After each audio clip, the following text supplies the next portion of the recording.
السلام عليكم يا قوم. Today's idiom is to kill two birds with one stone. Kill two birds with one stone هو كتير شبيه لثقافتنا لما نقول ضربت عصفورين بحجر واحد.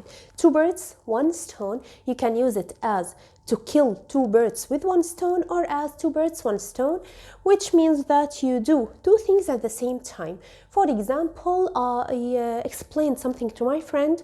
We had an exam. I explained a lot of information for him. At the same time, I studied myself. I killed two birds with one stone, or I hit two birds with one stone.